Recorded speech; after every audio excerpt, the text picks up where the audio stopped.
you are. Again, my name is Awod. I'll be the host for today's meeting. Co-hosting the meeting with me is our sister Yvonne Dushime from Rwanda in Kigali. We welcome you, we love you, and thank you for being supportive and also for joining us today. Being on a Saturday, many people are busy and some of them are relaxing with their families, but you choose to join the movement and discuss more issues affecting Black people, and also how we are protecting each other using the application, which is I Love Black People Safe Places app. Thank you everyone for the support. Those who have joined us for the first time, welcome. Feel free to use the chat room to introduce yourself and also where you are joining us from. And also more people are still joining us. I can see we are few at the moment. We only have 21 people on meeting. So more people are still joining us, and also we encourage each and every one of you to invite their friends and family.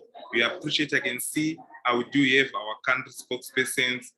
They are all on this meeting. We appreciate you. Thank you. Welcome. And also, I can see new faces. I welcome you again to our Love Black People Pan-Africanism meeting.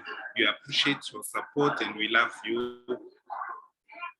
Yeah, to start off the meeting, I'm going to lead everyone through a prayer, and I'm going to pray using my own indigenous language, which is Shona, originated from Zimbabwe, and I'm hosting this meeting at the HICC Rainbow Towers Hotel in Harare. So let us pray. Katinamati tenzi mababa totenda ndichochokwini chamutipazwaniswa ndaiva mberi pechigaro chenyumari yamungatitungamirira sezva ticharonga nezvachataura zvikuva zvinofamba kubvisa nembiri yenyu zvese tenzi zvosisa mune iyo mbiri yenyu inogara isingaperi. Amen. Yes, so we're also live on Facebook. Those who joined us from Facebook, feel free to write in the comment section your name and also where you're joining us from. Welcome you. Yes, I welcome the Africans United, the city in USA. Welcome you. Thank you for joining. And also, let's write in the comment section. Let's all introduce ourselves in the comment section. I can't unmute all of you due to time, so we'd like to encourage each and everyone to introduce ourselves in the comment section. Just let us know where you are and also your name. That's it. Yeah, so we can also continue inviting more friends and family. You can see there's a share button to share this Zoom meeting. You can just share it and invite your friends and family. Yeah. Thank you. So to start off the meeting, we're going to have our brother Terry Anton from Ghana to present on behalf of people of Ghana. Yes, sir, Terry Anton, can you hear me? Hello. Yes, sir, we can hear you. You can go ahead. Okay, thank you very much for giving me the opportunity to give reports about activities that went on in the Ghana group within the week. My greetings to everyone in today's meeting. Last week, we had our country group reports from various country spokespersons who were available.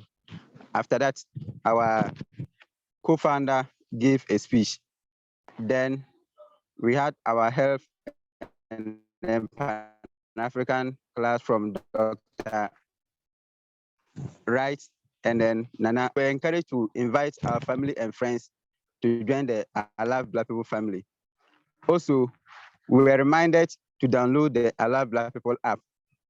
Links were given for both iOS and then Android users to tap on it to download the app. We also informed that anyone who wants to participate as a country spokesperson should kindly reach out after today's meeting. COVID-19 updates in Ghana. Ghana has recorded a total of 164,843 since the emergence of COVID-19. Out of this, the active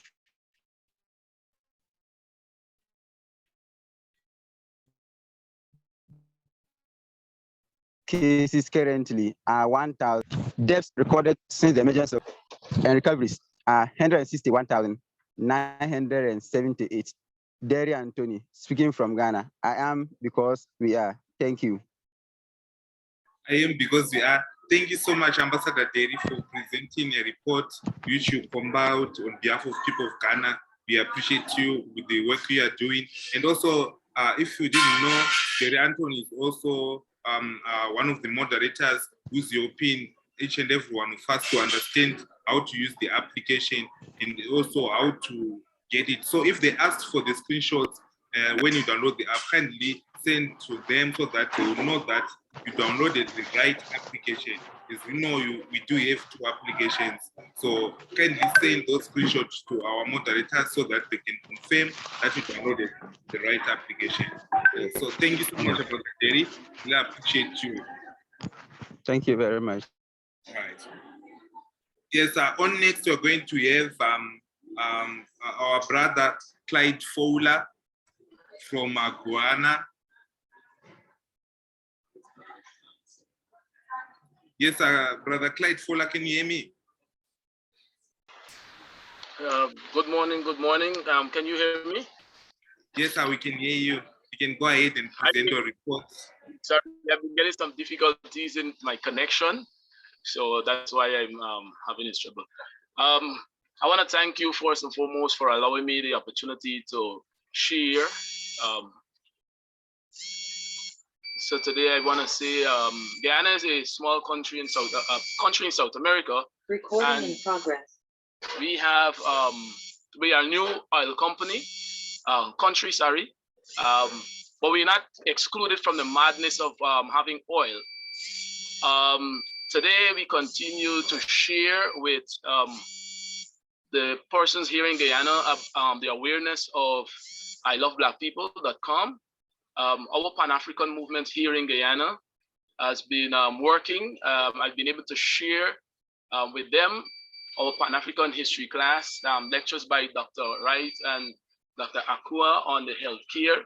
And we are very grateful for this opportunity because it's insightful, and the knowledge received here is able to share with others and get them more acquainted with the paradise that we have.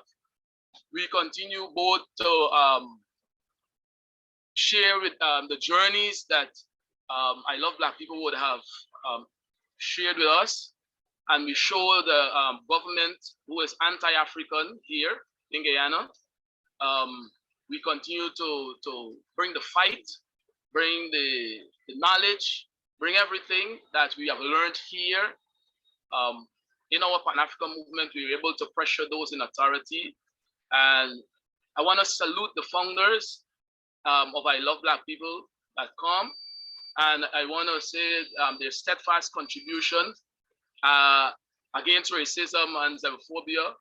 So Black excellence and unity has been one that has been able to help us here in Guyana because we share everything we have learned. I've been able to share with them, and we are able to meet with the government over here.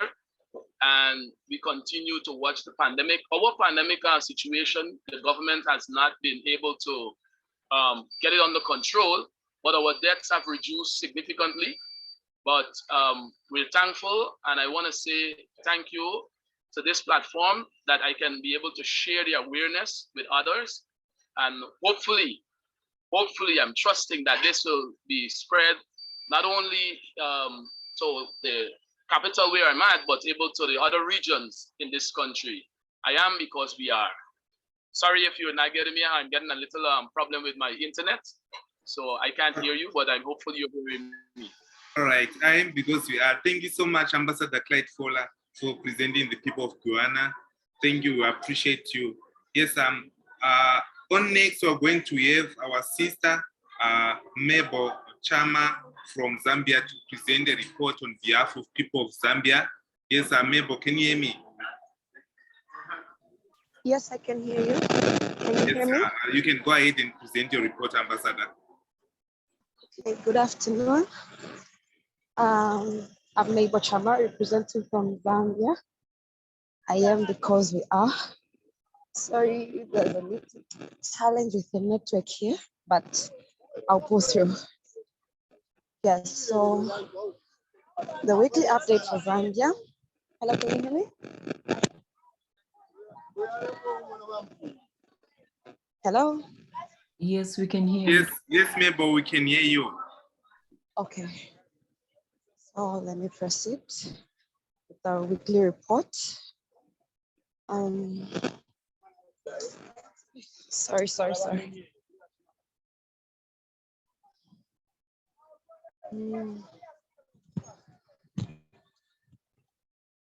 Yes, so a weekly report from the 19th to 24th of June is as follows. Summary of activities. We started our live Saturday conference meeting by enjoying our usual spokesperson report. And members were encouraged to follow, like, retweet, and comment on the various social media platforms of the group.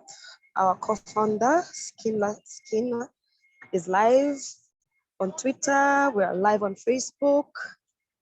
And we also join hands with our brothers and sisters all over the world facing any form of disasters, distress, xenophobic attacks, and racism. We encourage and relieve hope and love messages. I Love Black People members, family, and friends are to use our emergency button located at the bottom left of the ILoveBlackPeople.com website on there. Hit COVID updates in the last 24 hours. Confirmed cases were 188. Tested were 3,221, 6% positively. Recoveries were 151. Vaccinated dose 1 were 17,963. Fully vaccinated 37,036. Boosted vaccinated 4,860. COVID deaths 1. COVID associated deaths 2. Submitted by Mabel Chama, Ambassador, Zambia, African Diaspora. One love, I love Black people. I am because we are. Thank you.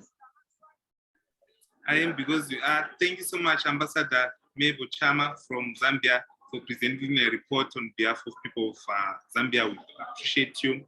Yes, on next we are going to have Brother Andrew Magombo from Malawi.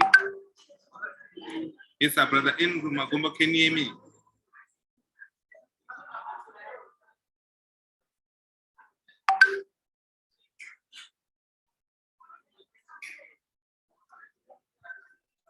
Yes, Brother Andrew. Yes, I can hear you. I can hear you. Yes, sir. You can go ahead and present the report on behalf of people from Malawi. Thank you. Okay. Morning, Africa, and good afternoon, our brothers in the diaspora. Today, my report will take a different style because of a serious racist incident that we have had here in Malawi.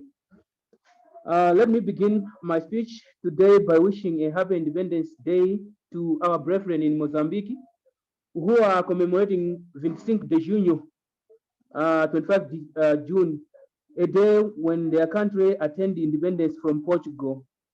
For our brothers and sisters in Mozambique, we say, Feliz Dia da Independencia. As ambassadors from Malawi, we commenced this week and we are ending it while saddened after directly and indirectly witnessing a shocking and upsetting racist case whereby a Chinese young man, Lu Ke, who made the children call him Susu, meaning uncle, came to Malawi some time ago with a hidden agenda, which has been revealed, that is to trend and make money on Chinese social media by producing derogatory videos that demean Africans and the Black race in totality. In his recent video, he gathered kids from Jawa village right there in Lilongwe and made them recite songs which had strong and shocking racist words in Chinese language.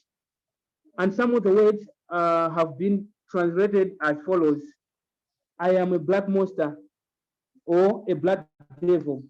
And another statement was, and my IQ is so low.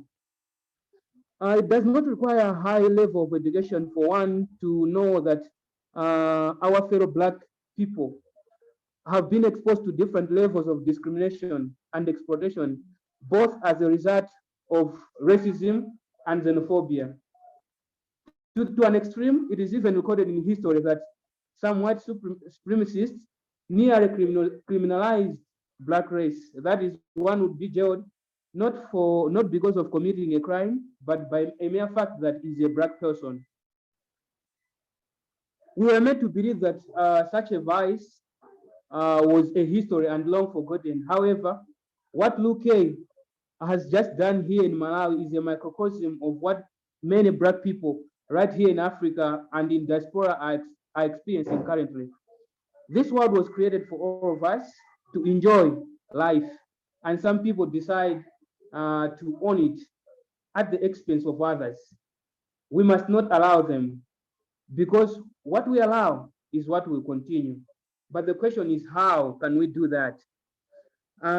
For us, Black people, I'm directed to a solution to this in the words of Bishop Desmond Tutu, who argued that our answers for the future problems or for the current problems are in our history. And that is in one word, Ubuntu. Etymologically, Yes, Ubuntu Ambassador Andrew, sorry for disturbing you. You only have 1 minute left to wrap up the report. We share the report in the groups if you don't manage to finish it up. All right, I'm about to finish it. All right. Yeah, I'm saying in the spirit of Ubuntu, we must stand up against anyone who is trying to undermine and separate us. And I can borrow it from Kwame Nkrumah, who said we must unite now or perish now. Let me give you an update of COVID-19 here in Malawi. New cases, we had 28. Cumulative cases, we had 86,348. Total cases recovered, we had 82,979. Total tests conducted, 590,405. Total deaths so far, we have 2,645. And total fully vaccinated people in Malawi are amounting up to 1,550. 1,550,155. This was taken from Ministry of Health in Malawi. I am Andrew Magombo, ambassador from Malawi. I am because we are. Thank you. I am because we are. Humbly appreciate you, Brother Andrew Magombo from Malawi. We appreciate your effort and also combining the report and be the country spokesperson as well as an ambassador of Love People. And lastly, for our report today, we're going to have Ambassador Edwin Chamba from Tanzania to present on behalf of people of Tanzania.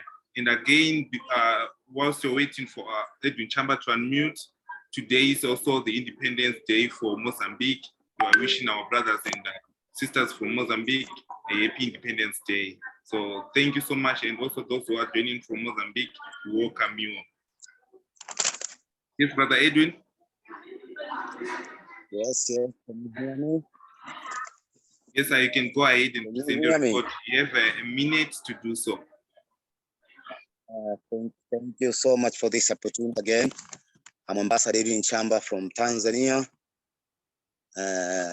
This week, I managed to update the I Love Black People app for safe places, downloading it and updating it in order to recommend Black-owned and Black-friendly businesses in those 8 categories as mentioned, purposely to ensure Black people are safe everywhere across the globe or across the world against what we racism and xenophobia. This week, group activities in Tanzania included the download of I Love Black People Safe Place application, which is the main tool that we may use, and it uses technology in protecting Black people against racism and xenophobia. It links all Black people around the world with the safe places that respect their color, dignity, as well as humanity for protection against racism and xenophobia. Also, we were required to follow, like, subscribe, and comment on I Love Black People accounts on social media to link up and confirm for the Saturday Pan-African Community Zoom call and advance we required to invite some friends and families to join us on the movement so that we can join our hand together, bring those power together so that we can protect Black people against racism and xenophobia. COVID-19 update in Tanzania is an increase of 12 cases and 1 death around this week, and make that the statistics become 35,366 cases and 841 deaths. On conclusion, I encourage everyone to join this movement. Everyone should invite some friends and family, people in your workplaces, tell them about our movement so that we can have so many people joining this movement, and we have a huge power that we can use to protect Black people against xenophobia and racism around the world. Thank you. I am because we are. Thank you so much. Thank I you. am because we are. We appreciate you, Brother Edwin Chamba, for presenting the report on behalf of people of Tanzania. We do appreciate you. Thank you so much. And also, we are going to have our lead developer, Alex Wafula, to quickly present on the updates of our application, I Love Black People Safe Places. Also, I do believe each and every one of you are using the application. If you do have feedback and if you do have any features which you'd like to be added on the application, kindly reach out to us through the chat room and also through WhatsApp. We can reach out to any of the admins. They can assist. So yes, Yvonne, can you have Alex update us on the updates?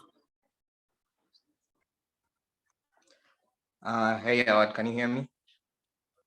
Yes, sir, we can hear you clearly. All right, great. Yeah, thanks for having me today as well. Yeah, so like Howard said, I wanted to give a quick update about the updates we have with the I Love Black People Safe Places app. We just had a new release happen earlier on this week for both the Android and iOS app. Essentially, we made the app a bit easy in terms of the onboarding process. So like clearly setting the expectations for when you download the app, because I think the feedback we had from the community before was that people expected to kind of get safe places when they got into the app, but essentially what we're looking for at this very early stage is for people to be able to recommend places that are safe for Black people. So we kind of tried and explained that at the very early stages of the app so that it's clear for folks once they're downloading and signing up for the app. We also kind of improved the onboarding process. So like for the very first time when you download the app, you'll actually be able to see businesses that are close by your area. And the reason we do this is for you to basically identify those businesses as being Black friendly. And if they're not, you can just skip them. So by the point you're actually recommending places, you're required to sign up. And that way we are able to actually verify that you're the person who recommended that place basically. Then the other major update that we did to the app, and like this is a really big one, is being able to uniquely attach every recommendation to whoever recommended the business. So this is basically kind of taking us to a place where we can be able to recognize people who are recommending businesses, and also giving you, the community, the ability to kind of share with your family and friends whenever you recommend businesses. We're basically hoping to get to a point where you're able to share this with your family and friends. Like people will be able to come to your profile and basically see the different places you've been able to recommend as being Black friendly. So for us being able to track, for us being able to like sort of recognize you as somebody who recommends businesses, I think this is the first step to get to a place of basically acknowledging you as one of the people who's championing safe places for Black people. And as always, we are definitely looking for feedback in terms of how the app is working. That will definitely help us improve in our upcoming iterations and changes to the app. And if you have any questions, any feedback, like Howard said, you can reach out on this chat section. You can also email us on info@iloveblackpeople.com, And if you're in any of our WhatsApp groups, feel free to also reach out to us from there as well. Awad, I don't know if we've had any questions from the group.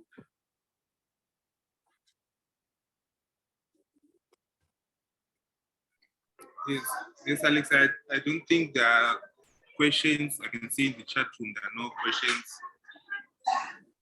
Okay. All right. So if you do have any questions, don't hesitate to write in the chat room, or you can drop your phone number. You can reach out to WhatsApp. To those who drop their phone numbers, I'll make sure that you'll be added to our WhatsApp groups by the end of today. Thank you. So for those who are not in any of our groups, kindly drop your phone number so that you'll be added. Yeah, and Awad, it would be great if you can also share the link for the app so that folks can download it. So if you've actually downloaded the app before, I'll recommend you go ahead and update it, because the new app that we have has major changes. So like I said, you are able to uniquely identify and recognize you for your recommendations. So if you're recommending with the new app, like every recommendation you make actually counts. So if you've downloaded the app before, just make sure to go to either the Google Play Store or iOS App Store to make an update for the app. All right, thank you. I will make sure that I will drop the application right now, so the links, so that those who didn't update it, they can update it right away whilst we're still on this meeting. All right, thank you, Awad. Right, thank you so much, Brother Alex Wafula, for giving us an update of the I Love Black People Safe Places app. Yeah, I can see time is not on our side. We are going to have our co-founder, Mr. Christopher Mapondera. He's in the United States. He's going to give us a presentation. Yes, Mr. Mapondera, can you hear me? Yes, I can hear you. Yeah, let me just see what is going on here. Okay, can you all hear me? Yes, sir, we can hear you clearly, sir. Yeah, okay. All right. Anyway, good morning, good afternoon, good evening, wherever you are. It's always a pleasure to meet with you and get to share some of my views and ideas. And I always look forward to this occasion every week. Today, I'm going to speak on something that I alluded to last week, and that was the issue of the Maasai in Tanzania. Somebody, I saw a comment later on, saying that, oh, the Maasais are going to get, housing and what have you and so forth, which sounded like, the government was making its effort to make sure that the relocation of the Maasai people is going to be as smooth as possible. Now, let me just get into this whole issue for relocating people. This goes back from time immemorial, from the time when the Jews had to leave Egypt to go to the Promised Land, which was a relocation and the movement that was based on divine powers that God wanted them to move, to the new Promised Land, given the conditions that they were in Egypt and so forth. But in the present day situation, we've got several types of, we should be able to distinguish, relocation and dislocation, or in the displacement.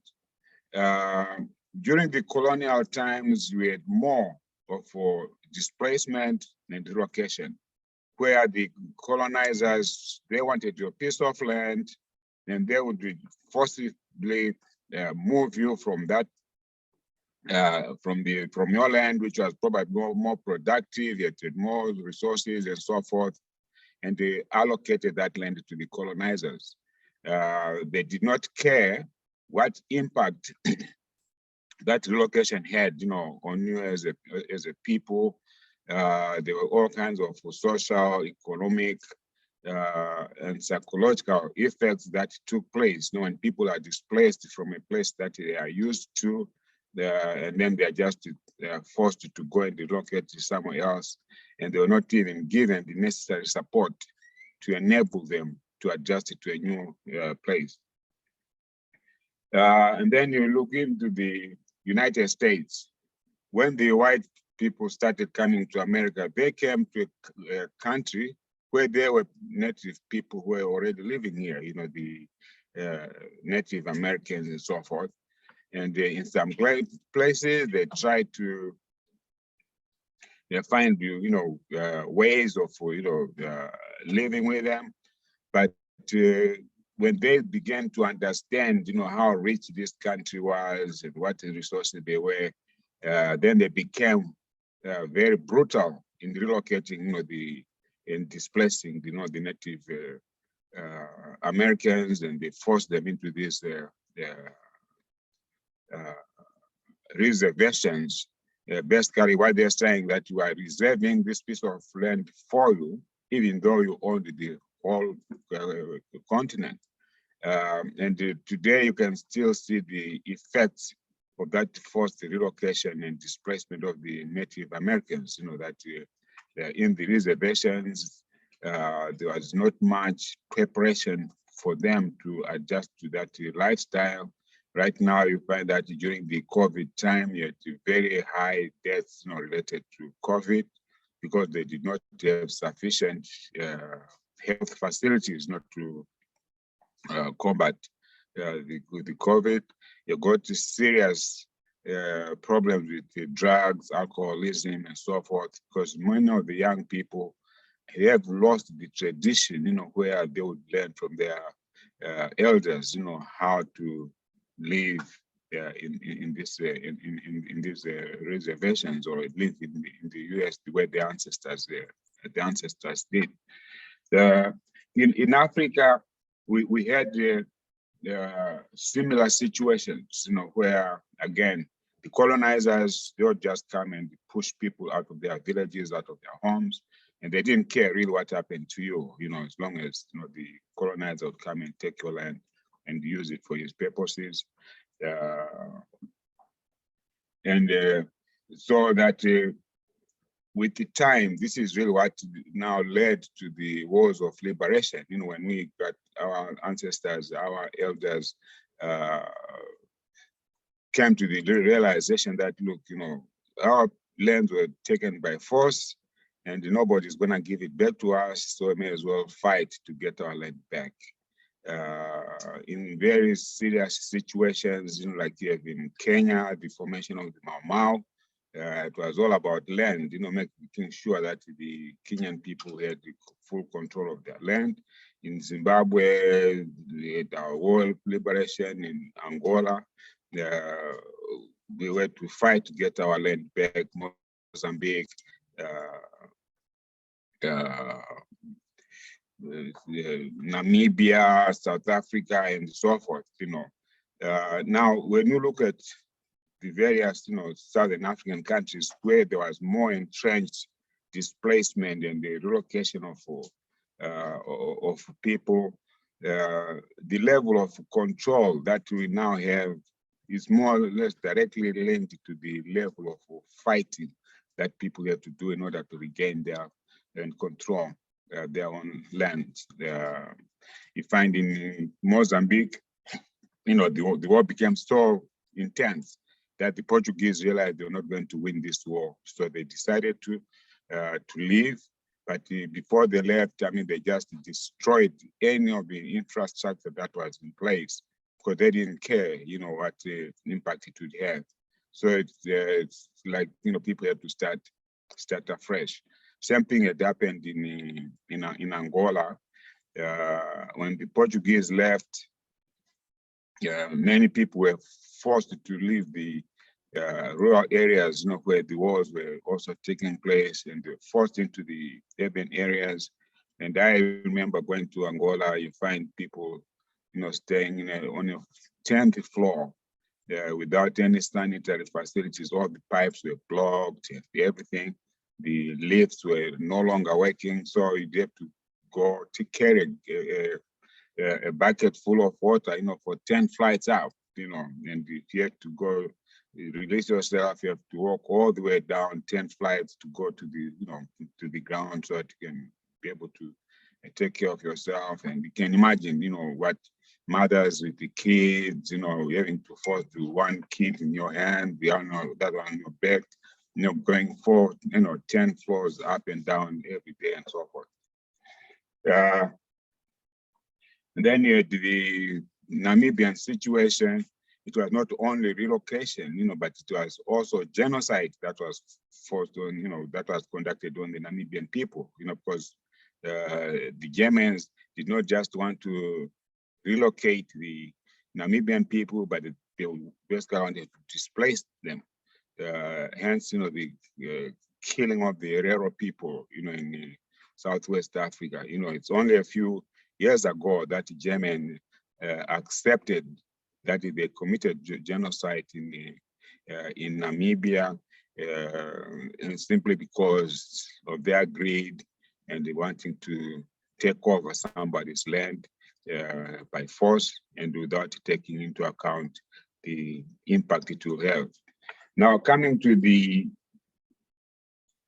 post-colonial times, we find that people have been asked to relocate, and the governments have relocated people simply because the projects may be of benefit to the rest of the country. For instance, if a highway was going to pass through your home village and so forth, that highway is for the good of the nation. So the government would, request and also relocate you to another part of the country to enable that infrastructure, which is for the good of the people.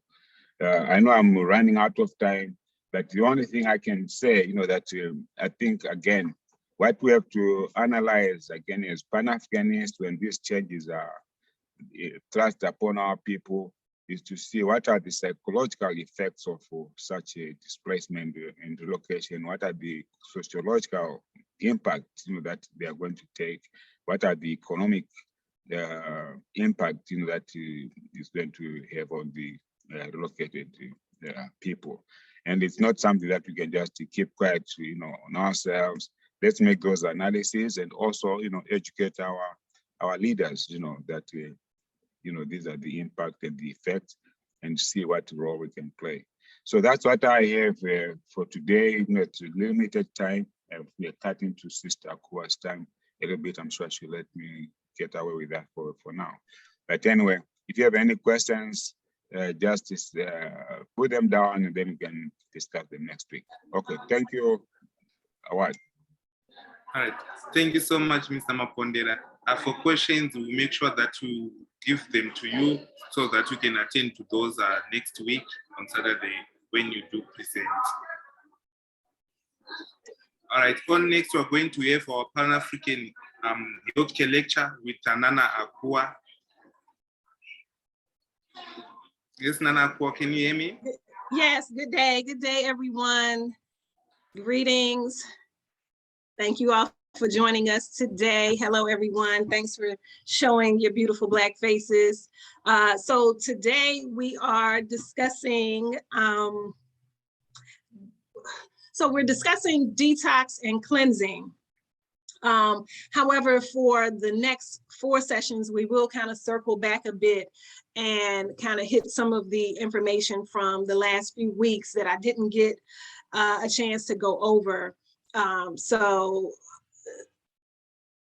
follow me, I'll try to make it interesting, and hopefully it's some information that you've not heard before, because we appreciate those who come on every week. We sort of go through a cycle and repeat the information after a few weeks. But what I've been doing is trying to focus on a particular piece of information for these 30-minute classes. And so today we're going to talk about the importance of cleansing the body, primarily the body, but also the mind and the spirit, and making sure that we're good all around, that everything is working at an optimal level, that there are no toxins, that there are no bad foods, habits, thoughts, energy that is around that is affecting our well-being. And so we will talk about primarily how to physically cleanse or detox the body, but we'll also talk about some other ways that we can detox and other things that cause us to intoxicate ourselves, whether it's physically, emotionally, spiritually. And so if you'll allow me to share the screen, hopefully I can seamlessly share the packet for week 4. Yes, you are allowed. And I think I have pulled it up. Oh Lord, what is that? Okay, that's not it. There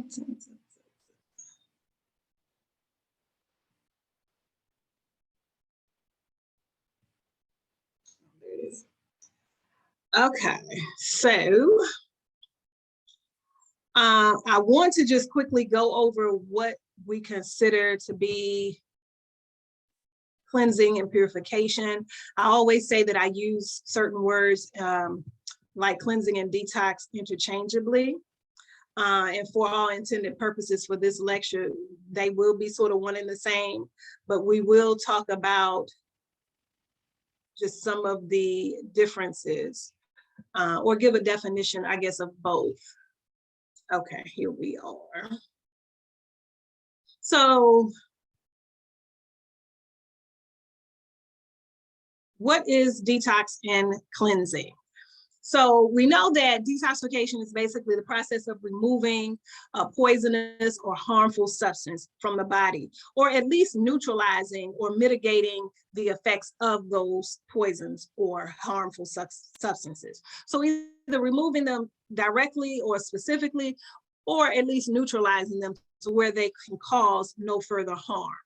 And then a good working definition of cleansing is the process of making something thoroughly clean, ridding the body of any unhealthy, unnecessary substances, and cleansing by water is another example of that. So for these purposes, we're going to use them interchangeably. What I would like to just share is that there are many ways of cleansing. If we're talking about internal cleansing, there are herbs and homeopathic remedies that can be used to cleanse the body internally. We may cleanse by doing detox diets.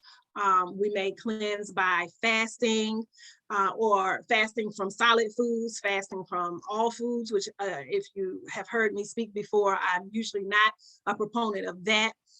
Where you just do nothing fast, but usually we're talking about fasting from solid foods, but you can even be more specific and fast from particular things. You can fast from talking, you can fast from negative thoughts, you can fast from negative people, you can fast from certain types of activities, drinking, smoking, partying, you know, being out in social situations or in crowds. You can fast or stop doing different things. You can fast from sugary foods. You can fast from fried foods. So fasting is a very broad category. You can implement it in a number of different ways. But we also know that external cleansing is also a possibility when you're talking about cleansing and detoxification. So you may do detox body baths or detox foot baths. You may do some types of massage that will create or stimulate the body to detox certain types of stagnant energy or toxins from the body. And then of course, we know that externally there's a cleansing method called skin brushing. And this is where you are cleansing the skin of any dead, dry skin cells from the body. This will improve your immune response because it will stimulate the lymphatic system and is often coupled with fasting, whether juice fasting or fasting from certain types of foods or fasting with different herbal cleansers and things of that nature, because while the internal organs are being cleansed and flushed, that external organ of skin also needs to be cleansed and detoxed. So these are just some of the methods of cleansing. And just know that with any type of cleanse, we know that there are certain side effects and symptoms. Some can be mild, some can be a little stronger or more harsh, especially if you've never done a cleanse or detox. Some can be a little alarming, but know that they're quite common and normal. So you may experience body aches, you may experience headaches, body odor, bad breath, weakness or fatigue, purging of various types, skin rashes or skin eruptions. These are all very common detox symptoms. So if, of course, it's just over the course of, say, that time period or a day or so after you've done a cleanse, perfectly normal. And the paths of elimination that I'll quickly go through, I want you to know that most people are concerned solely with colon cleansing or eliminating or detoxing strictly through the colon. However, there are 4 other paths of elimination. These organs are also responsible for cleansing the body, purging the body, freeing the body of different toxic substances and poisons. So the kidneys, the liver, the skin, the lungs, and yes, the colon are all paths that have to be focused on, not just the colon. Now, as a colon therapist, we know that moving the bowels is very important. One of the most highly used, right, way to cleanse that everyone should be doing without much effort every day. However, you know, it becomes an issue when you have people who do suffer from constipation and irregularity and do not have bowel movements every day. So while that is important, I also want you to know that there are other paths or other organs that have to be cleansed as well. And you know, you really can choose to do 1 or 2 at a time. Take a month to cleanse the kidneys, take a month to cleanse the liver, take a month to cleanse the colon. You can really kind of do it in a cycle, or you can do combination herbs or formulas or combination therapies that will address all. So if, for example, you are taking a liver and kidney herbal formula, right? And at the same time doing colon hydrotherapy. And then you're also doing skin brushing and doing your breathing exercises. There is a way to do them all at the same time. So it just depends on how disciplined you want to be and just how regimented you have time to be in your schedule and whatnot as to, you know, how you address this cleansing. But that example I gave is a very easy way to be able to address all of those paths of elimination at the same time. But again, if that gets to be too much and you're like, okay, I can fit in taking some herbs and maybe juice fasting, and I can't do anything else at this time, then fine, do that for a month or 2, move on to something else. Okay, commit to waking up and doing your breathing.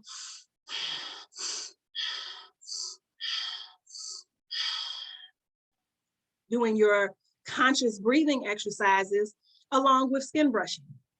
You know, that may be all that you have time, you know, to do for a few weeks at a time.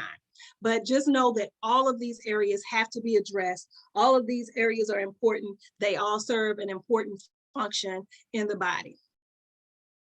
I don't think I want to go over specifically. What I usually run out of time with is talking about diabetes and high blood pressure. So I think I'd like to focus on that today. And when we circle back around to where we're talking about cleansing and detox again, we'll go through and talk specifically about some herbs and foods that are good for each of these paths of elimination. And I'm scrolling through to get to the handout I want to, but you'll see there's a lot of good information. If you've not joined us before, we will talk about, and the packet contains all of this information. where we specifically go into what different foods do for the kidneys, what different herbs do for the for the lungs, for the liver. We talk about colon cleansing herbs. We talk about how to poop properly, right? How to sit and position yourself so that you evacuate as effectively as possible. We also talked about, and I won't waste the time to straighten these. I mean, so I know you're looking at them sideways right now, but we also talk about what your stool or your bowel should look like, the consistency of it and that sort of thing. We talk about juicing. There's a handout here about apple cider vinegar and how it helps cleanse and detox the body, different herbs that are good for the lungs. We even talk about some that are good for the skin.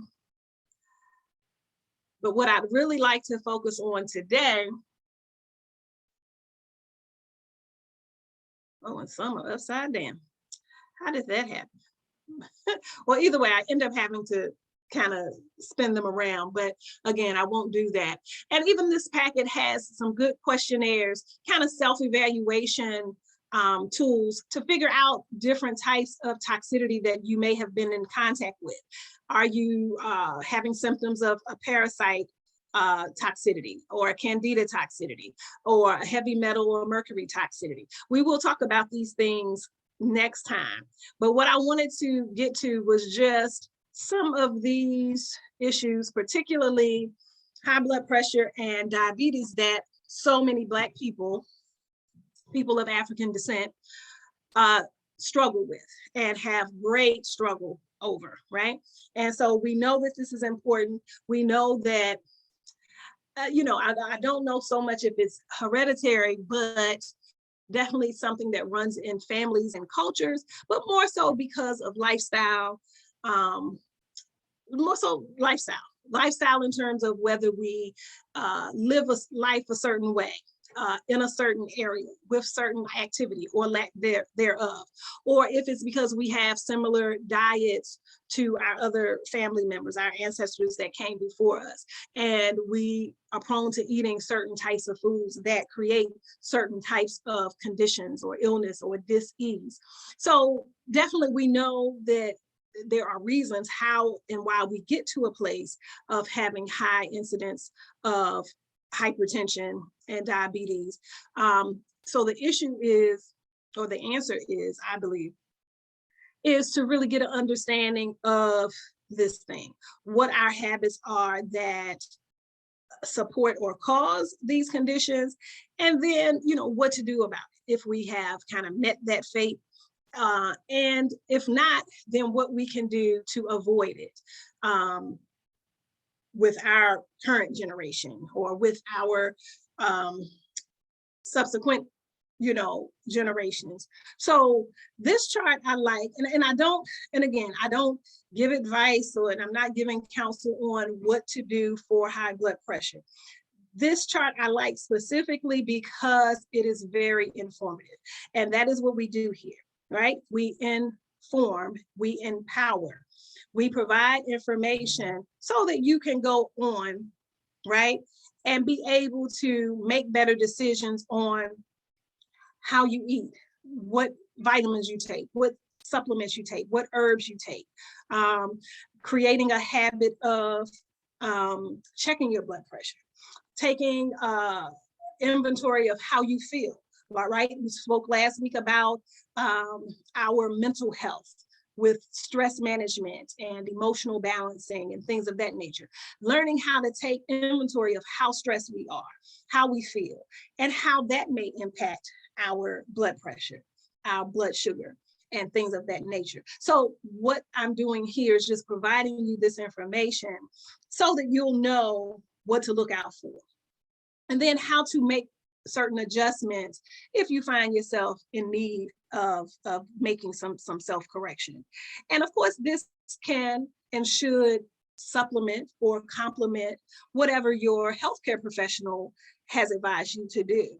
Oftentimes, at least in this country, and I'm sure in a lot of other parts of the world, if you go and seek assistance with lowering your blood pressure, you may primarily or solely be given a pharmaceutical drug to take.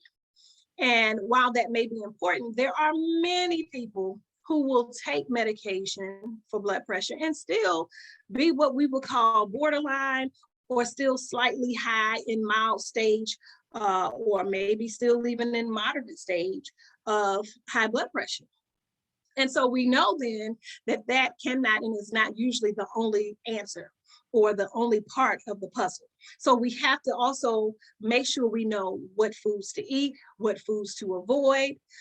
We have to know how to supplement even whatever we might be taking or other methods we may have been using to lower our blood pressure. We need to know what things can be of help and assistance in that area.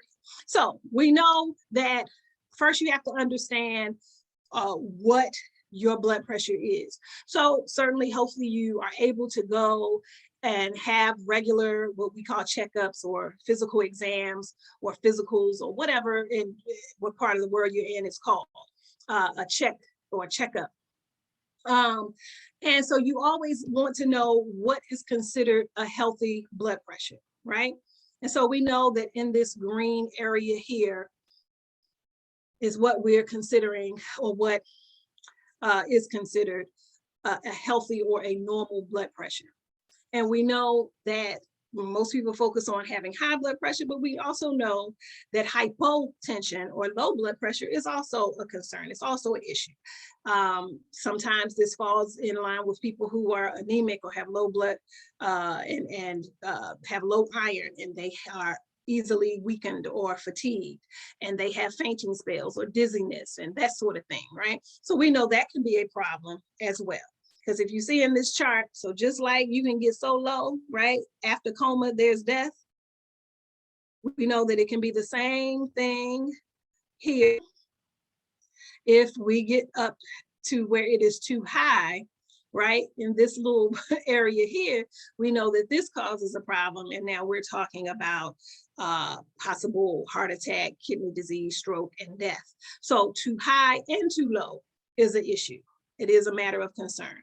So I like this chart, right? And let's see who made this chart.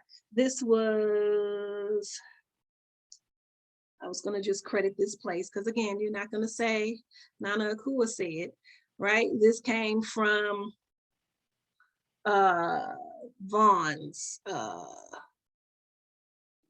papers. There's a website. I kind of collected this information some years ago. And so I liked it because it gives all of this additional information here in the margins, right? So we already know, right? Foods to avoid. We know that we have to avoid foods that are high salt foods, even medium salt foods, right? Things that have saturated fat or hydrogenated oils. This is when you read the label and it says partially hydrogenated oils, right? These are usually your prepackaged foods, right? Your foods that are found in the middle of the grocery store, right? On the shelf. This is done where they do a heating process and add some kind of chemicals and substances to your normally good oils or healthy oils, but they heat them and extract them in a certain way and add additives and solvents to it so that it increases the shelf life of the foods that is put in. And so these are the things that will last forever. You know, these are things that sit in warehouses and storerooms in grocery stores and such for months and even years, right? So when we read the label and we see something that has high sodium, we know to leave it alone. But we also look at something and we see that it says partially hydrogenated or hydrogenated oils, we know we want to leave it alone, okay? In addition, we also want to add to this certain food. So even if you're cooking yourself, let me just add this, even if you're cooking foods yourself and you're using certain seasonings or spices or blended seasonings that have the ingredient with salt as the first or second or third, right? Those foods well, not those foods, but those spices or those seasonings, you also want to consider your no foods. You want to avoid those. If you can go primarily with the actual herbs and spices themselves. And then if you want to add just some additional Celtic sea salt or Himalayan sea salt or something to that nature, in addition to your other herbs and spices, fine. But getting these pre-seasoned packets or these bouillon cubes, and I know that my continental African people, your wives, your mothers, your sisters, you know, we use these little bouillon things, your seasoned packets and whatnot, full of sodium, very, very high in salt. And we do it here in the States as well. And when we have a choice, we have a number of different bouillon cubes. We have it in jars, we have it in powder form, in paste, in addition to those little cubes, right? Those things are really high in salt and sodium. So even if you're not a salt shaker and you're not shaking on the food, you are adding a lot of salt to your foods by using a lot of these bouillon cubes, in addition to these seasonings that have predominantly salt in them. Okay, so you really want to avoid those things. Your guest foods are going to be things like apples, avocados, bananas, fish, grapes, oats. Orange juice, I'm going to say, sort of with a question mark, it is good in vitamin K. However, we know orange juice is very sugary. So when we get, which we may not get to, I'm kind of talking too much and running out of time right now, but when we get to the diabetic part and we're talking about low glycemic foods, we know that orange can be a problem, right? And we know that diabetics whose blood sugar has lowered, right, what they drink, the main thing they run to is some orange juice. Well, there's a reason for that. It has a high sugar content.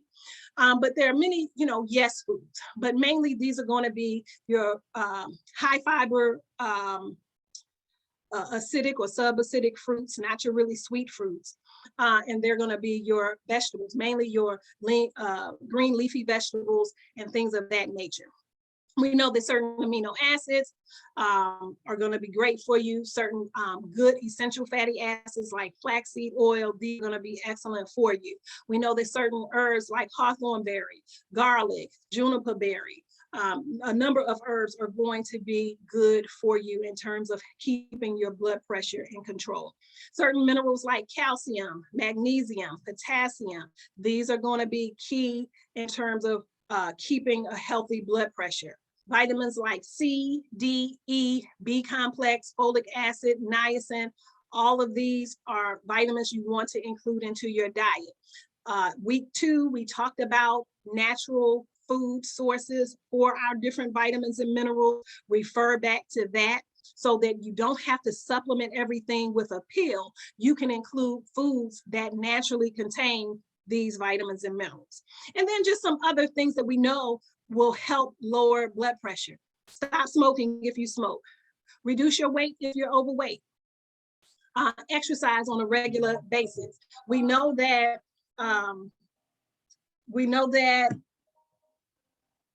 I'm sorry, I'm getting a call. They just have to wait, but I just can't stop it from ringing right now. But we know that exercise, moving the body, movement is going to be excellent for keeping the heart pumping at a good rate and getting everything flowing correctly, increasing our oxygen, increasing, you know, our blood flow, our circulation. And again, low salt foods, low protein foods, no caffeine, getting good rest. If you're oversleeping, there may be some other issues. So you really want to monitor that and make sure you're having a good balance between when you're up and awake and moving and when you're getting good restful sleep and mild sedation, you know, not overdoing it with, you know, sleeping pills or any kind of herbal sedatives or even pharmaceutical sedatives. Really being able to function when you're up and awake and being able to really sleep well when it's time to sleep and rest, okay? So these are just some tips about blood pressure. The chart that I have here on glycemic index, this is key when you're talking about naturally lowering your blood sugar.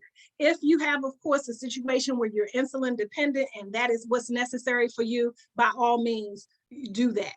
Right? But if you are at a point where you're taking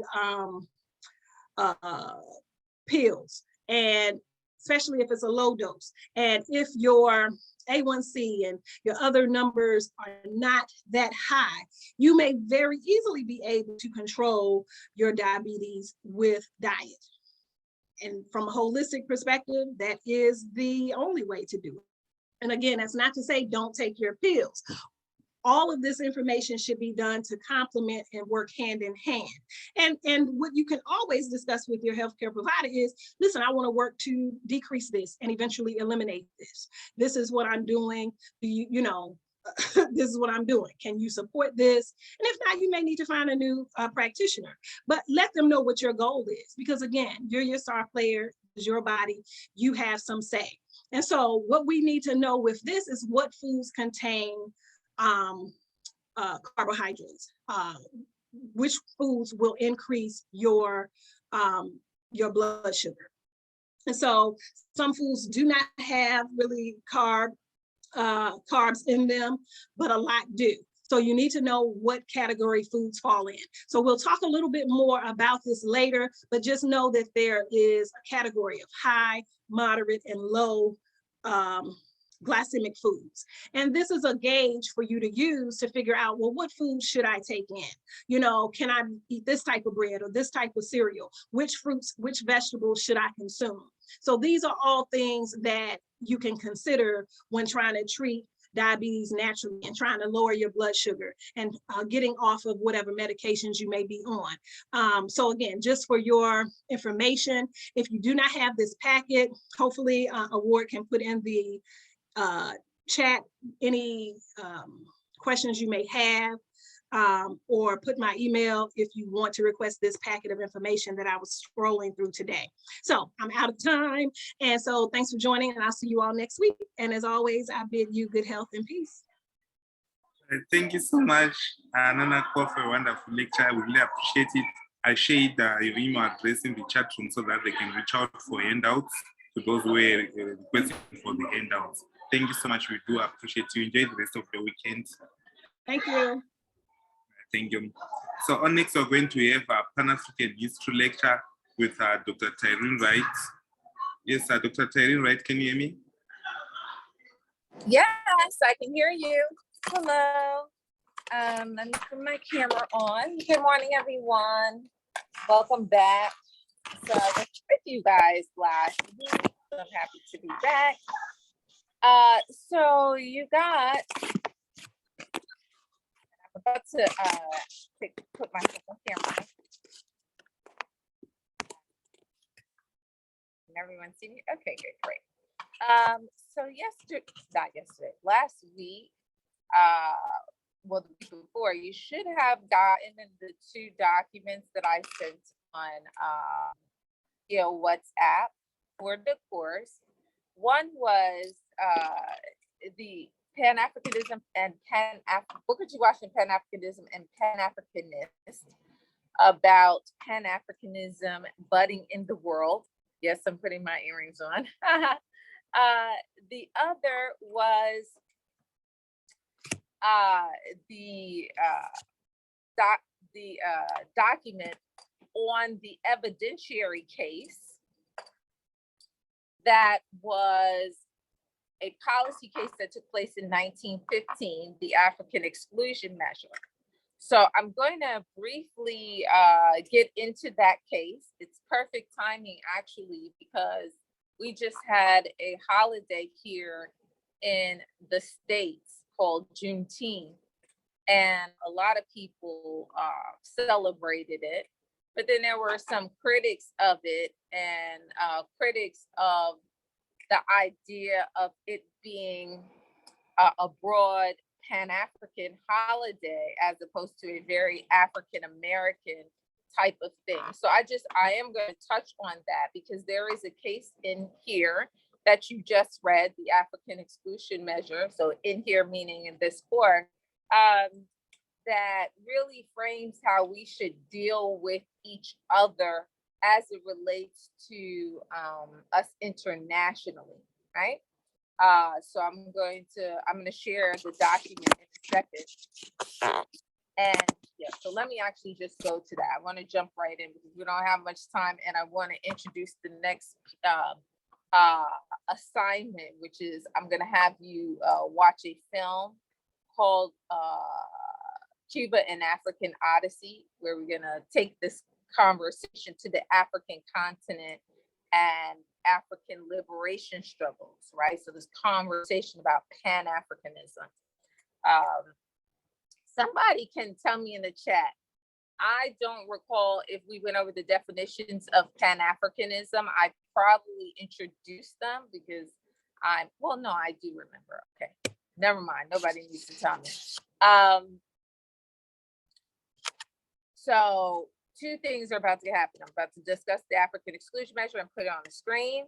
And the last thing before we get off, I'm going to introduce another film called Cuban African Odyssey to basically conjure the struggle on the continent as relates to Pan-Africanism and African unity, and how Pan-Africanism played out on the continent of Africa, not simply as a concept expressed individually or as simply a concept expressed organizationally, but as a concept expressed continentally with the desire to unify the continent. So we'll get into that. So one moment, let me just get you the document. Okay. So I hope, because of I wasn't here last week. I actually was out on a speaking engagement, that more than one that weekend. So I hope that folks, the two chapters that I did put in here were not really long. I think Pan-Africanism, Book 2, Washington Pan-Africanism and Pan-Africanist is about 25 pages long, but the African exclusion measure is very short. That second case that's in our group, and should have been very easy reading for people to jump in and process it. Okay, I'm moving around in the group to bring the document, but I might just have to bring the document from my side instead, because it seems like there's a lot of stuff posted in here. Okay. All right, so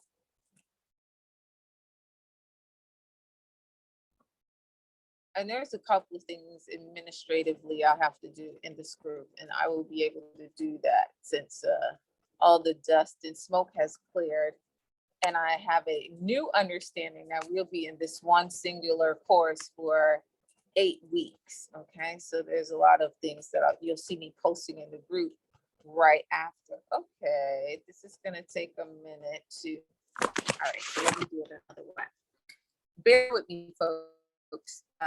Know that there's a lot of conversation going on in the group here.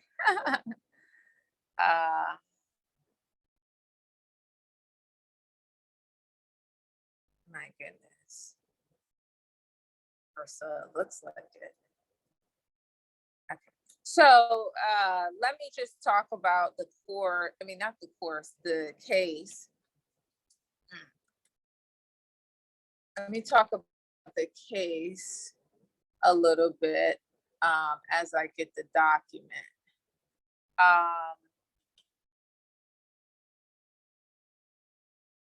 The case, the African exclusion measure, took place in 1915.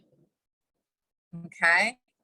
And what it was a piece of legislation initiated by the US Senate to exclude anyone from the Black or African race from the United States forever. And this piece of legislation was initiated and created by a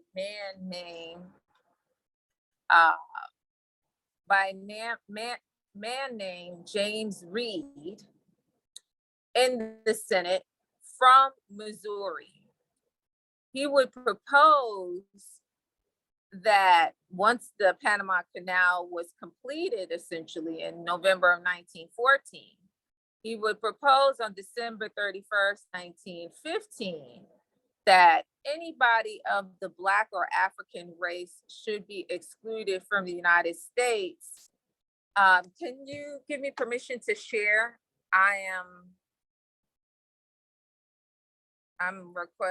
Only the host can share this meeting. If you Yes, you're allowed. give me permission. Okay, thank you so much.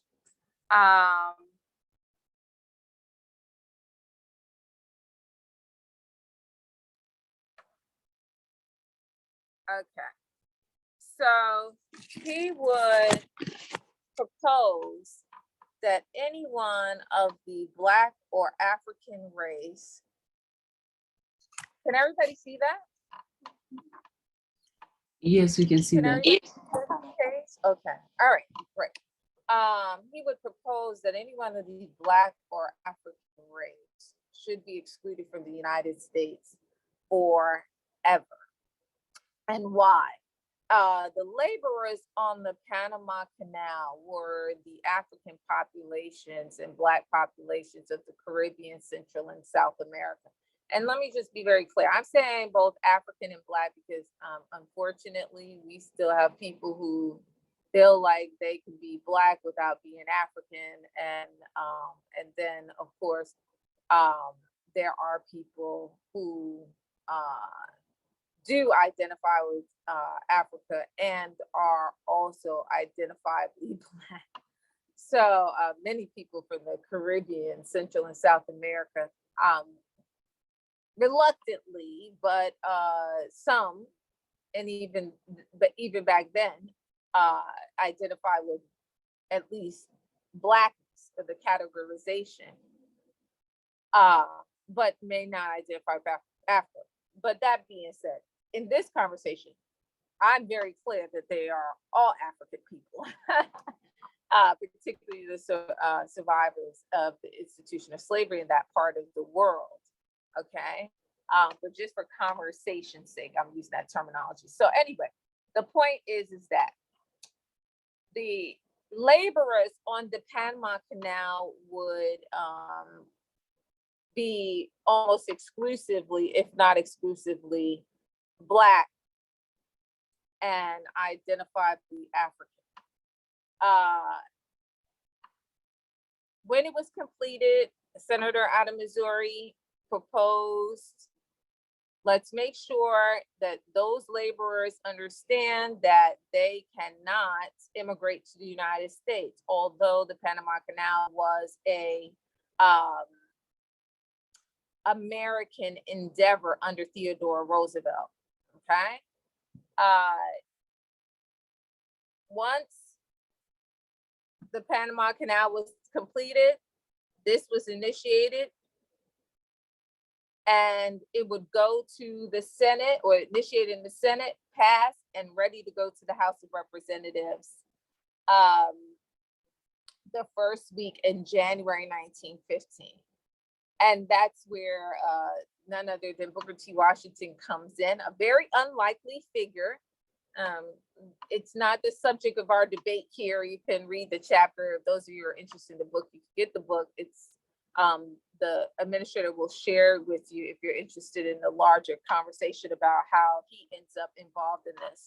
But point being is that Booker T. Washington is the person who would organize to oppose this measure in Congress and stop this exclusion measure that would end the immigration of African people and Black people from anywhere in the world coming into the United States. Not only that, it would stop, it would put those same people in the same category as undesirables and criminals attempting to enter the country. Okay, let me say that again. The measure would also deny African and Black people entry into the United States on the basis of being African and or Black, And it would also put them in the same category as criminals and undesirables attempting to enter the country. This is a very early example of the criminalization of Blackness for no other reason other than being Black, right? And the marginalization of African people legislatively through policies proposed by politicians that unfortunately in the Senate did pass, okay? And it passed with flying colors. Booker T. Washington would organize, oppose the measure, and have it defeated, but not before pretty much waging a three-pronged attack. Now, you know, what's important about this case is that you see advocacy by African people within the United States on behalf of African people and Black people internationally. When we talk about the definition, I'm sure I at least glossed over it. We talked about definitions for Pan-Africanism, which you would have found in the first chapter posted in the group. We know that Pan-Africanism is at the very least our unity for the purpose of eradicating oppression and exploitation of Black people, of African people, right? So coming together to address our condition. In this instance, what you have is Booker T. Washington organizing and lobbying and privately challenging US legislation, because there's a three-pronged attack, right? And if you read the case, you'll know the details. Privately, he organizes the Tuskegee machine, sends them up to DC to challenge this measure. Publicly, he opposes, he propagandizes against this measure in the Black press, which is the significant and dominant form of communication at the time. So it was our social media, right? There's no YouTube and there's no TV and news. This is 1915. But he also is prepared to directly address US politicians. If you saw and read to the end of the case, you know that he said, had all else failed, he would have privately challenged Woodrow Wilson himself, who was a rabid racist and very likely would have not have that much problem with this type of legislation at the time. So point being is that instead of this competitive attitude with each other, Washington is fully aware that the immigration of African and Black people to the United States with purpose was something he was not going to allow the United States to end. It was in fact racist. It was in fact very deliberate in targeting African and Black people, because side note, if you read the chapter, James Reed proposes other exclusionary measures that do not pass. But when he gets to the African and Black exclusion, it passes with no debate or conversation. So that being said, Washington is able to maneuver. So let me just give you some of what was said in the public realm about this measure when Booker T. Washington discusses it in one of the contemporary papers at the time. Through your newspaper, I desire to appeal to the American Congress and to the people of the United States in favor of fair play and justice in connection with the immigration bill now pending before the United States Senate, which by amendment excludes from coming into this country any person of African descent. Okay, and that was posted. This is, of course, him talking about the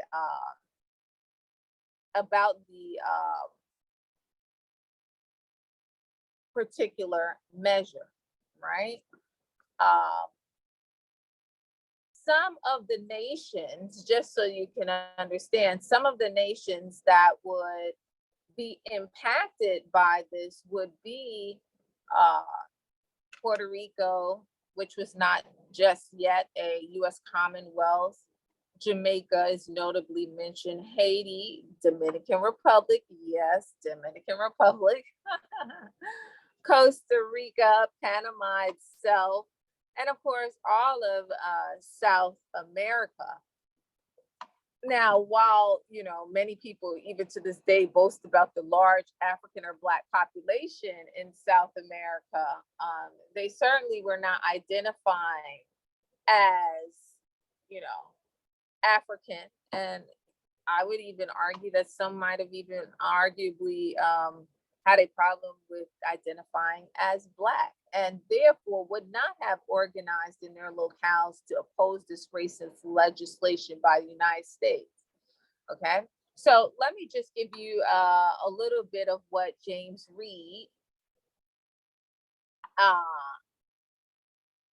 and others said in Congress on record about this measure.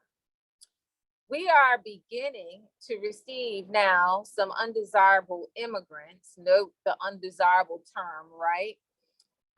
Immigration of the African race from the West Indies. A great many Jamaican Negroes have been employed upon the Panama Canal. It was larger than that. I mean, this is, you know, Africans from Jamaica, but all the other Caribbean islands in Central and South America as well. So it wasn't exclusively Jamaican, but yes, strong Jamaican presence on the canal for sure. We are beginning to receive some undesirable immigration of the African race from the West Indies. A great many Jamaican Negroes have been employed upon the Panama Canal, and after the termination of that work, have become accustomed to American wages, which they receive down in Panama. A great many more of them begin to come to the Gulf ports. Florida and Louisiana have already received a considerable proportion of African immigration. Now, notice this. They're talking about the Gulf ports and coming from the Caribbean, but they're saying have already received a considerable proportion of African immigration from the French and English West Indies. Very clear on who the people are, right? This is believe James Reed is Senator Williams from Mississippi speaking. This is to say immigration of West Indians who are wholly or partly African in race. So when it comes to the United States government, they're not skewed by national identity or colonial territory, right? Because they still identify as African, as we are, just coming from those locales. So it would be really behoove us to be clear about that, right? So you can see the idea of African exclusion being formulated there. And that is one of the conversations on the floor of the House around the actual genealogy and identity of African immigrants coming to the United States at that particular time from the continent Caribbean and South America, but targeting the Caribbean, Central and South America as a result of the relationship on this project, the Panama Canal.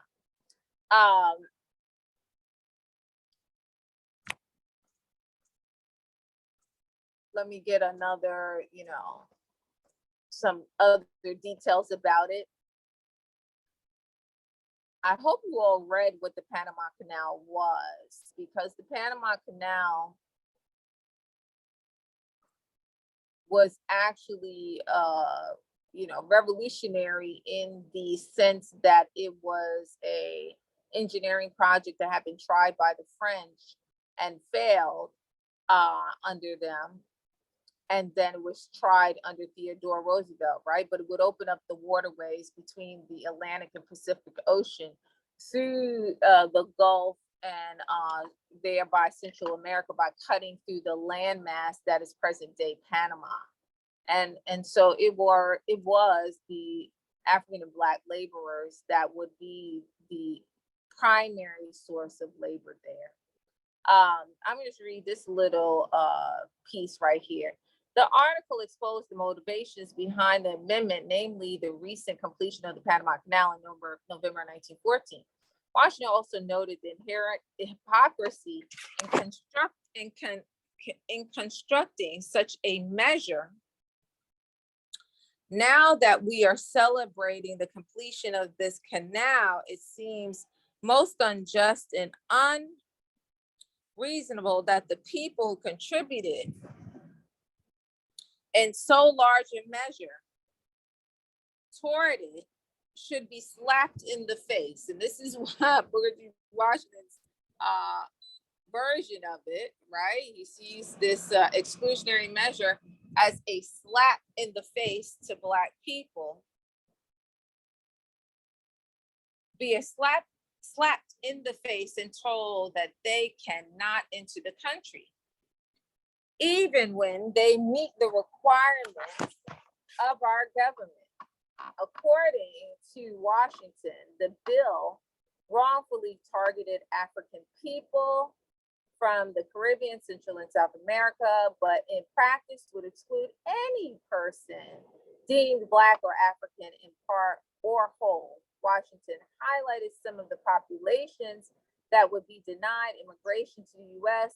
due to the clause. The bill would seem to prohibit citizens from the republics of Liberia, Cuba, Haiti, and also from Puerto Rico and San Domingo from entering the country, thus placing an unnecessary hardship upon the smaller countries, which would not be done, in my opinion, if they were stronger. As Washington became more informed, he learned that the scope of the list extended to Jamaica, Trinidad, Panama, and Costa Rica. Nevertheless, it was not the nationality, but the specification of race and African ancestry that constituted the offensive nature of the measure. Booker T. Washington opposed the measure and used data from the 1910 census to argue that there were only 40,000 foreign-born Negroes in the U.S. and only 473 had come from Africa. The majority were coming from other places in the world, and only 473 people from the continent of Africa had come just before. There were never a large number of African people entering the United States, and the measure would close the doors to African people immigrating from anywhere in the world. And so hopefully you read the case, you know that it is defeated. This is one of the last major things that Washington would ever do. He sends his Tuskegee machine to Washington, D.C. They poll the Congress, they hold up the Congress, they force people to identify sort of their intentions towards voting for or against this amendment to the larger immigration bill. And it is ultimately defeated. Washington's words end up on the floor of the House through a congressman. And of course, a ferocious debate ensues around African immigration, both for it and against it. That being said, this is, like I said, one of the last things Washington would do. He would die in November 1915. But this case makes it very clear. What are the benefits? Because, you know, in our last session, I said, Pan-Africanism is always to the benefit of African people and Black people. So when people get together and they do something and it doesn't benefit African people or Black people, it is not Pan-Africanism. Because I definitely heard the criticism how people say, well, Pan-Africanism hasn't produced anything for us.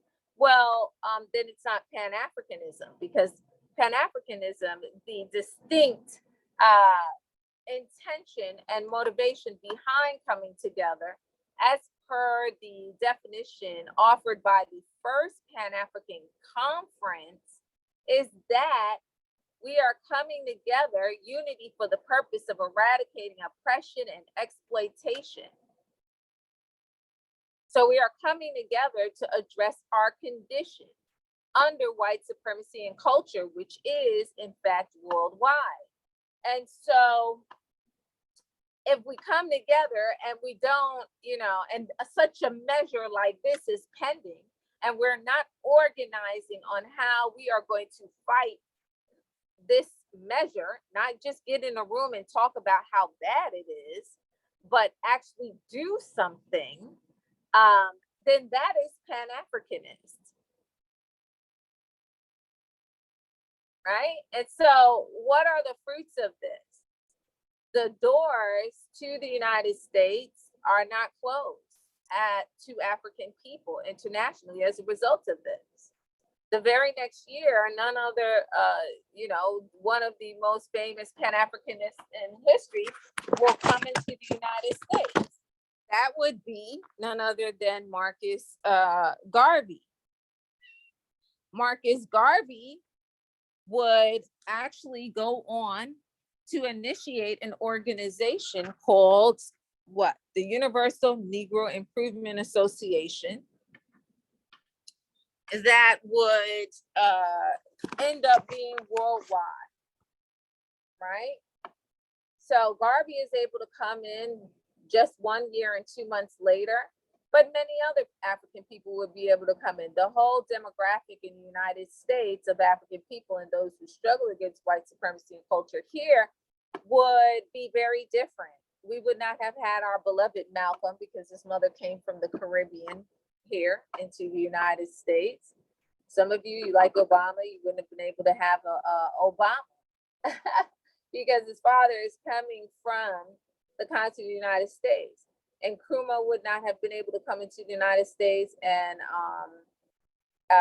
go to school here and return to Ghana and be a champion for African independence in Ghana and continentally. Nnamdi Azikiwe would not have been here. All of it, on and on and on and on and on, right? Our dialectical relationship that allowed us to coalesce and talk about our condition would not have happened without the defeat of this measure. And notably, one of the things Washington was trying to protect was essentially his group of students who came from the African continent. I'm going to stop the share. Group of African students who came from the African continent to study at Tuskegee Institute. And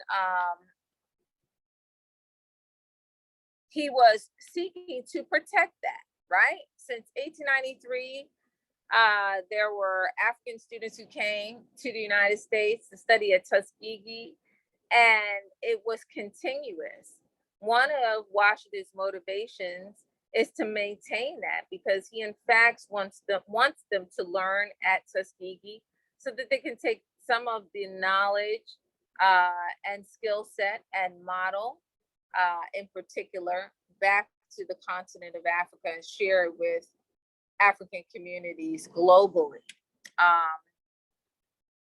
So that is pretty much it for that case. And Pan-Africanism, once again, should be measurable, right? There's like people in the waiting room, just so you know. And I'm going to share actually in the group.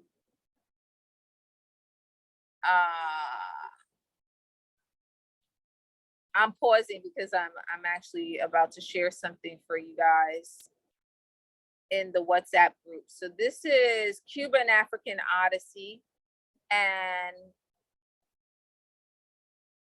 this is where we're going in terms of our next discussion, this film. Okay. And I just posted it in the groups. Okay.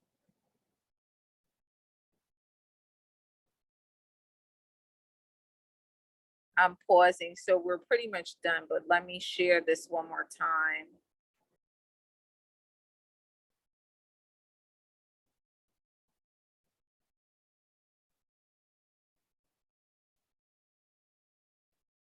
So in our groups, I have posted this film and you can click on it.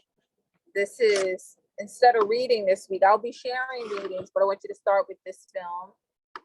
And essentially, this is about the role led by the 23-year-old Laurent Kabila. Liberation struggles, okay? So I'm not gonna play it right here, there. Lumumba's assassination resonated throughout the world. And please do watch it. I'll be using some supporting documents like readings from Emile Cabral, Nkrumah, and Osagyefo Kwame Nkrumah and others in order to support this documentary. But it really pretty much chronicles the attempts and the desire for continental unity by African people on the continent. So that is going to be our conversation this week. Let me stop the share, let you see me again. And okay, and see if you have any comments. I'm 5 minutes over. Okay. All right, good. Nobody's had much to say. All right, so I hope you all got something from that. It's posted in the group, like I said, the cases, the African exclusion measure, and of course the chapter on Pan-Africanism. I hope you enjoyed them. And that's so strange. Oh, okay, it goes the other way. All right, great. Hope you enjoyed them, and we will be discussing this very important film during the course of the week. Okay, thank you, everyone. I am because we are. Stay safe. Okay. Thank you so much. We really appreciate your lecture. Enjoy the rest of your weekend, Dr. Tyrone Wright. Thank you, everyone, for joining us. We appreciate all of you. Have a blessed weekend, and also stay in peace, love. Love you all. I am because we are Ubuntu.